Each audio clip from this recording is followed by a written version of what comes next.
నేను ఏదో పెద్ద పాపమే చేసి ఉండవచ్చు, ఆ పెద్ద పాపానికి తగినంత ఫలితాన్ని మాత్రం నాకు ఇవ్వకండి. అంత పెద్ద అశుభవార్త నేను వినేటట్టుగా చేయకండి. దానివల్ల నేను తల్లడిల్లిపోయేటట్టుగా నన్ను మార్చకండి. జీవితాంతం ఏడవలసినంత పెద్ద పెద్ద శిక్షలు నాకు వెయ్యకండి. మరి నీ పాపం ఎలా పోతుంది? నన్ను అనుగ్రహించండి. నేను తప్పు చేశాను.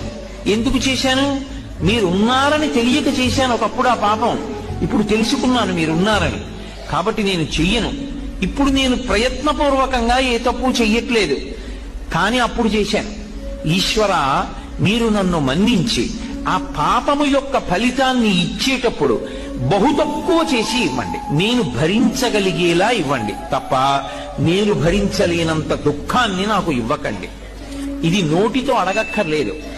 ఈశ్వరుణ్ణి ప్రార్థన చేస్తాడు. వాడొకడు ఉన్నాడన్న నమ్మకం